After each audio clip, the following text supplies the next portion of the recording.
SMNI ipapasuspinde.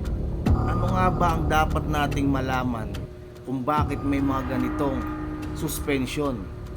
At bakit SMNI lang ang inaabot ng mga bugbugan na ganito? Talagang nagbabagang balita. Huwag na natin ito patagalin. Alamin na natin yan. Let's go! Inutos ng National Telecommunications Commission ang suspensyon ng operations ng Sunshine Media Network or SMNI ng isang buong buwan. Kung inyong matatandaan, ilang linggo na pong problemado ang SMNI dahil sa mga sunod-sunod na dagok. Una, ginisa ang SMNI ng Kongreso dahil sa pagpapakalat ng maling balita or fake news. Ang binanggit ng SMNI host na si Jeffrey Celis na 1.8 billion peso travel expense daw ni Speaker Martin Romualdez, hindi naman pala ito o hindi naman pala kumpirmado. Pangalawa, pinakulong pansamantala. Okay, bago natin to dire-diretsuhin, bibigyan ko lang kayo ng mga paalala.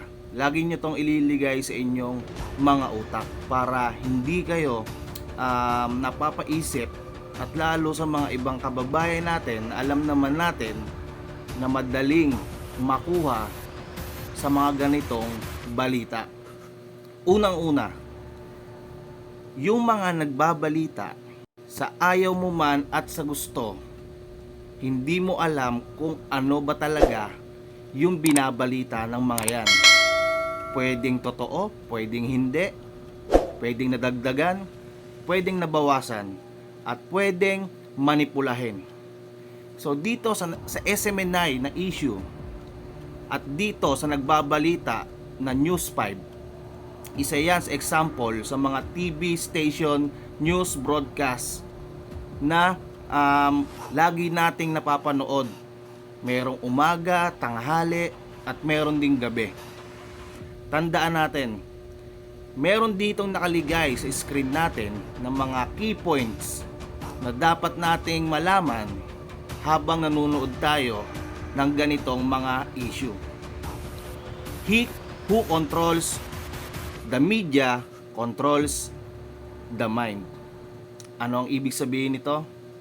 Maliwanag dito na kahit saan tayo manood ng balita o kung sino man ang nagbabalita ay kaya nitong hawakan ang utak ng tao. Lahat ng nanonood, mga Pilipino o kahit sa ibang bansa, merong kanya-kanyang media. Mainstream media o social media. Pwede kang mamili sa dalawa. Pero ano ba talaga yung natural na pinapanooran?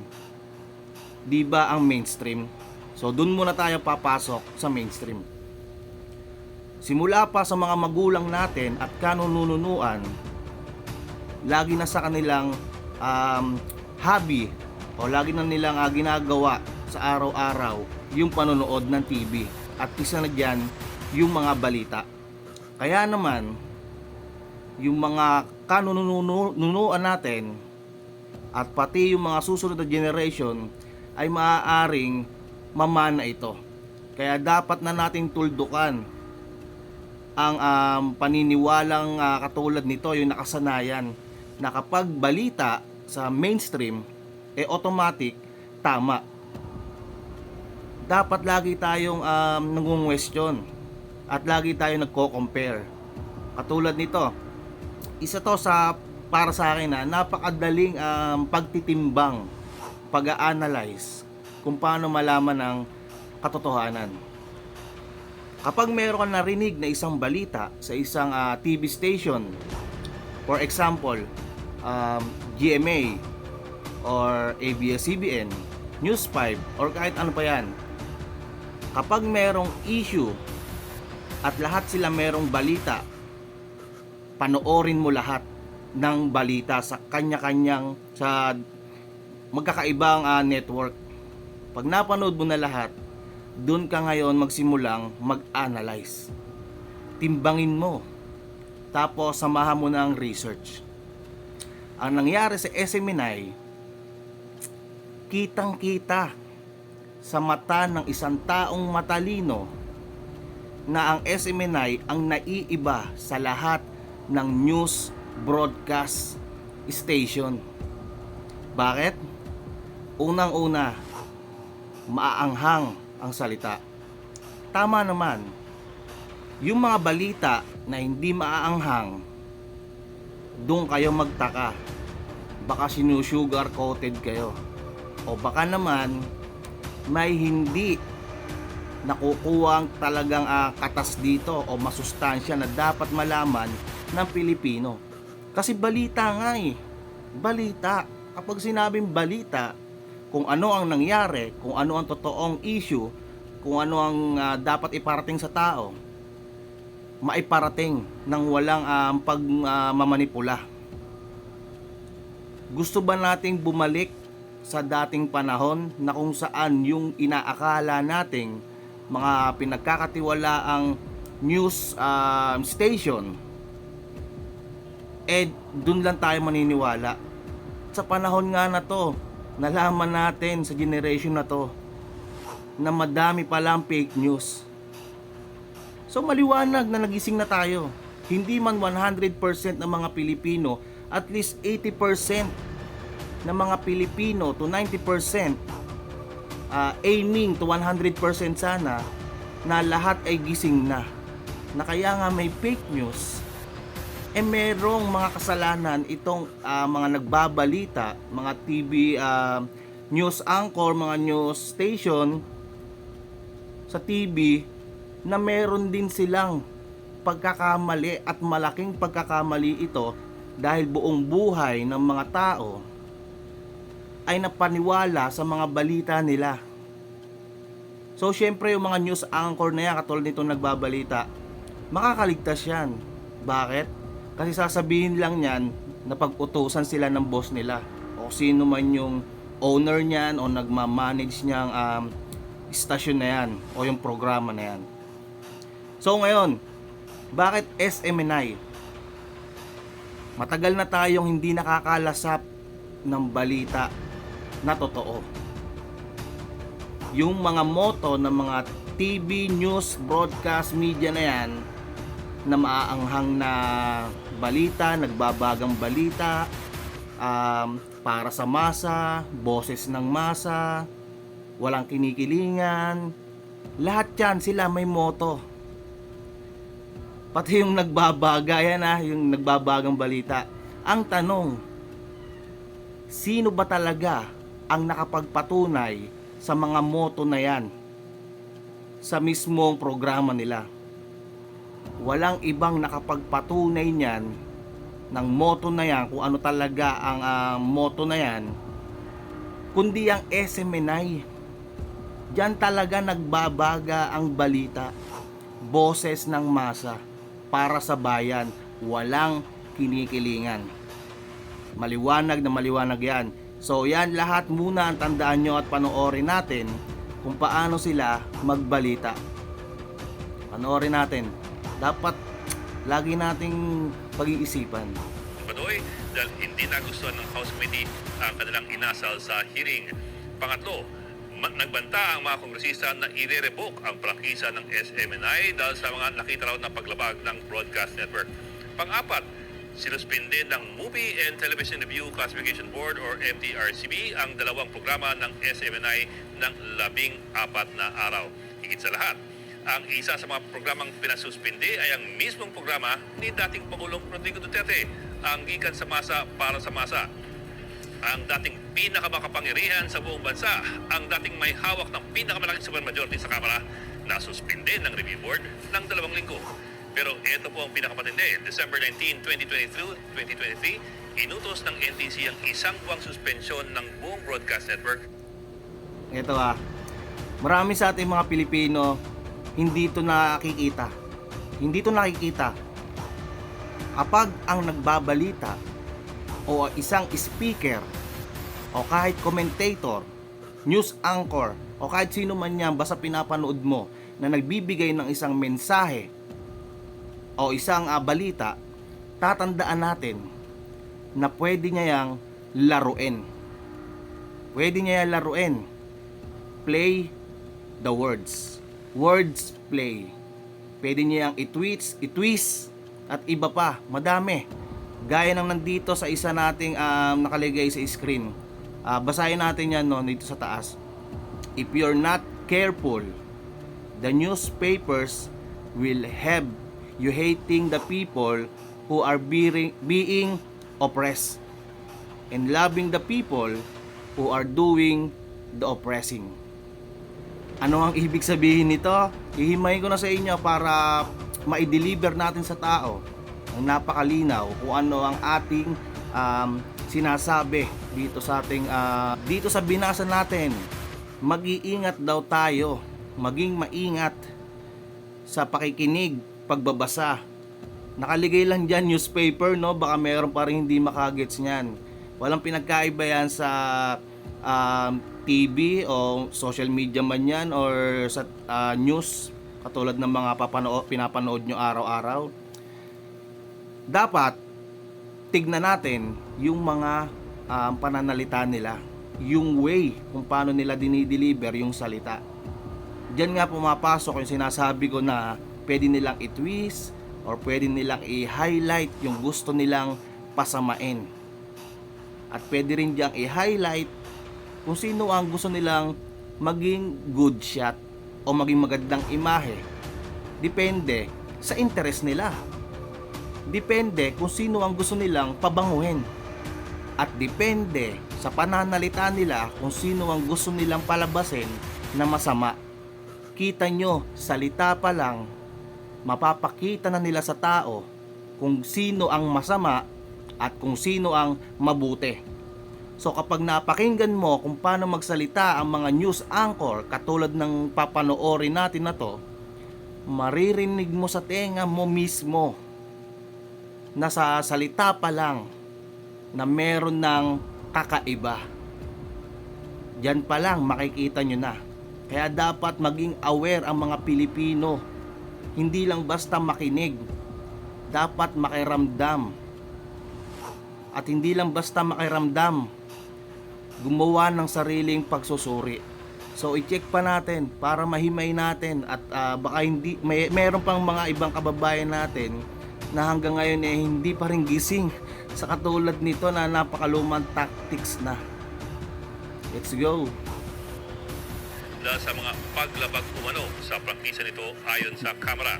Sa mga hearing kasi ng House Franchise Committee, binatiko sa mga congressmen ang umunay pag-abuso ng SMNI sa prangkisa, kasama na po yung pagpapakalat daw ng maling balita at ang paglipat umano ng kontrol ng SMNI sa ibang tao. Pero ang kinagulat ng mga media organizations ay ang bilis ng pagsuspindi ng NTC sa SMNI base lang po sa resolusyon ng Kongreso. Ang isang buwang suspensyon sa isang broadcast network ay hindi po biro dahil sa laki ng operational expenses nito at sa dami ng mga empleyado. Isa pa, kasabay po ng suspensyon ang show cause order ng NTC sa SMNI. Ibig pong sabihin, sinuspindi muna ng NTC ang buong broadcast network at saka lamang pinagpapaliwanag ito tungkol sa mga umunay violations na nakita ng Kongreso. In fairness, sa prangkisa po ng lahat ng broadcast networks, meron naman talagang option ang Kongreso na bawiin ang prangkisa. Pero ito po ay binabawi sa pamamagitan ng bagong batas na ipapasa ng Kongreso at Senado at pipirmahan ng Pangulo. Ang inaksyonan agad ng NTC ay simpleng resolusyon pa lamang ng House of Representatives. Ayon sa National Union of Journalists of the Philippines or NUJP, nakakabahala din po ito dahil ginagamit yung mga regulatory agencies para patahimikin ang mga ayaw marinig ng ilang politiko. Nangyari na rin daw ito dati sa media outlets gaya po ng Rappler at ng Inquirer. Ayon sa NUJP, maraming beses nung nakaraang administrasyon, inabusan naman ng SMNI ang media network ito para mag-red tag at magkalat ng maling impormasyon. Okay. Kung nakinig kayo sa sinabi ko kanina pa lang sa mga key points at mga paalala sa pakikinig ng mga ganitong balita, palagay ko nakita nyo na kung ano ang ibig kong sabihin. Kung hindi pa, ay maaari mong ulitin simula sa una ang aking mga sinabi. Nang sa ganon, baka ma-realize mo na o baka late realization ka lang sa mga sinasabi ko. So kung nakinig ka, nakita mo kung paano niya nilaro ang pagbabalita. Una, medyo maanghang ang bitaw niya ng mga salita. Yung mga paggamit niya ng words. Meron siyang mga iniingatang words at merong pagtumbok o pagdiin. Dito nga sa napakinggan natin, nung sa gitna na ng kanyang pananalita ay medyo pumapatas. Siyempre para hindi halata. Siyempre pagkatapos naman ito, doon niya bibitawan yung mga maanghang. Yung talagang didiin sa tenga mo na parang may diin o may alam niyo na, smell fishy. At sa huli, binigyan niya ulit ito ng mga sunod-sunod na madidiin na salita para humighlight. Kasi matatapos na eh. Kumbaga matatapos na yung ano niya dito, pagbabalita. Mag-iiwan siya ng mga mark. Ng mga mark na tatatak sa'yo, mga words na tatatak sa'yo, na kung saan pagkatapos mong mapanood ang kanyang sinasabi, tatatak sa utak mo na baka masama, ganon. Or kung mahina ka makaintindi, masama agad ang tingin mo dito sa binalita. Ganon ang gusto nilang palabasin. Kaya kung papakinggan nyo yung pananalita niya, tas natapos na, papasok talaga sa isip mo na magulo ang SMNI at may ginagawang karumal-dumal. In short, lumabas talaga na masama ang SMNI na iparating, na ipa-deliver ng maayos nitong news anchor sa mga kababayan natin Pilipino. Yan ang mahirap sa atin dito sa Pilipinas. Nowadays, yan ang problema sa mga TV network, lalo sa mga news na ganyan.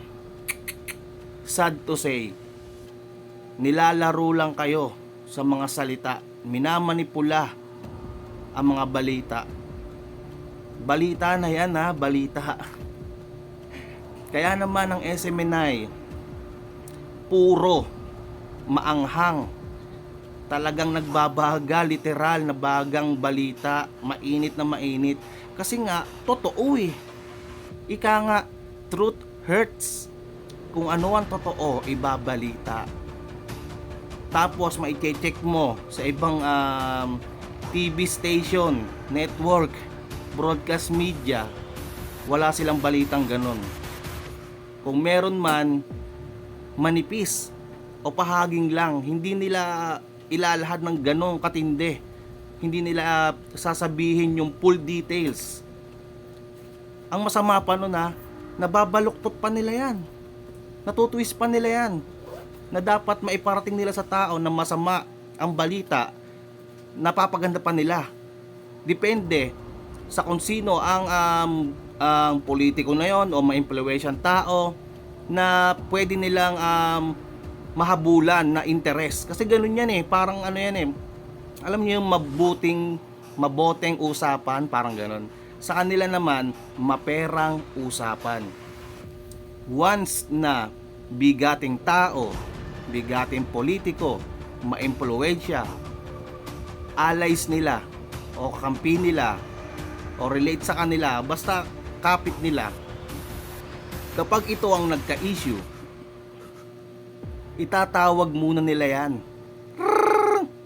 bago ibalita. Bakit itatawag? Ang sabi nila, kailangan i-confirm. Oo, pero yung iba dyan, confirm na, naghihintay lang ng go signal na baka makuha pa sa patagong usapan. Alam nyo na, close deal.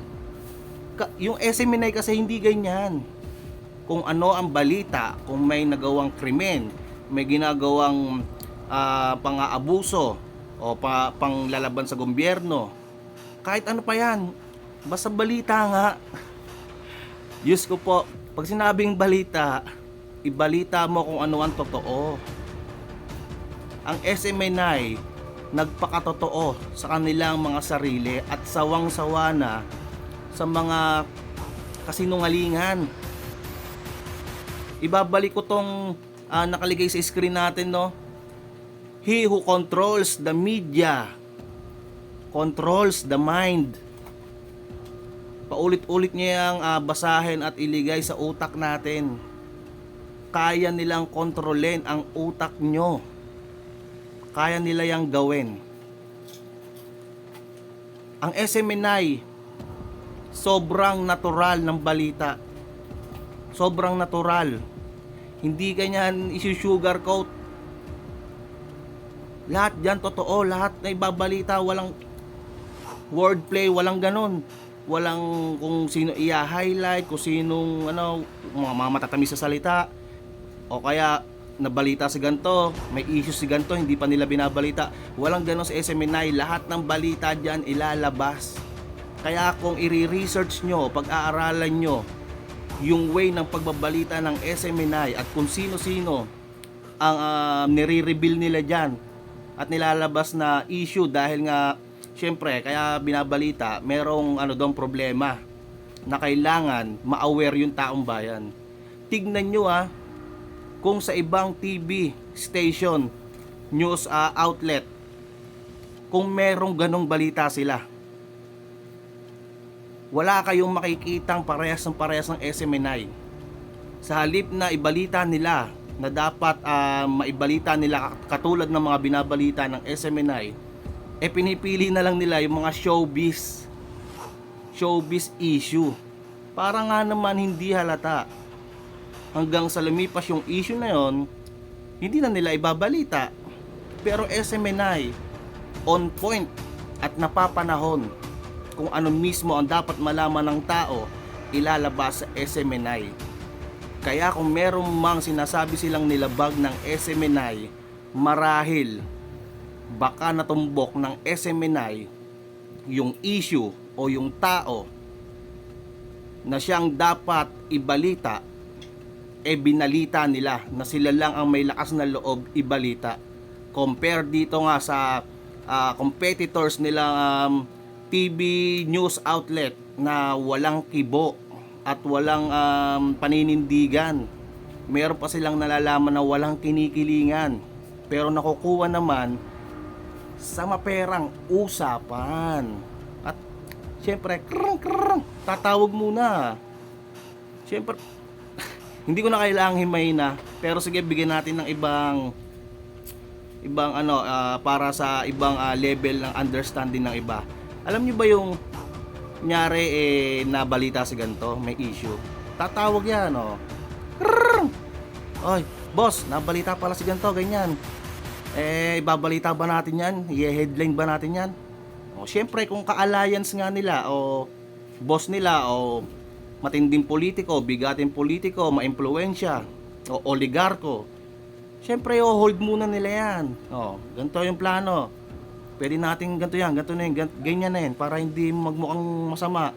O kung pwede, huwag muna natin ilabas yan kasi syempre natin yan, tropa, kaibigan, may nakukuha tayo dyan. Ganon ang nangyayari nowadays sa mga balita na yan. Kaya syempre, alam nyo na, kayo ba, papayag ba kayong maging ganyan ulit? Napapakainin tayo mga Pilipino ng kasinungalingan. Kasi sila lang yung may kakayahang magganyan yung magbalita sa tao. Kaya yung mga magulang natin, mga matatanda, paniwalang paniwala sa kanila. Kasi nga, sila lang ang may kakayahan na magbalita Unlike ngayon, nakokontra na lahat ng mga yan dahil nga sa social media. May mga influencer na, content creator, political analyst na kayang ilabas yung mga ganito. Kaya naman, isa tayo sa mga nagsisiwalat ng mga ganito. Ina-analyze natin, pinag-aaralan. Hindi lang basta commentator o magko-comment tayo kung ano yung balita na to, kung ano yung pros and cons o kung ano man yung opinion. Lahat hihimayin natin, ultimo nagsasalita, ultimo pananalita, ultimo kung ano ang nababalot na misteryo dito, kung ano ang sa batas nito, lahat. Hindi lang nag-i-stick sa isa. Ganon tayo mag-deliver ng mensahe sa tao. Kaya para sa akin, ang SMNI ang nag-iisang TV News Network Agency na nagpakita kung ano ang katotohanang balita.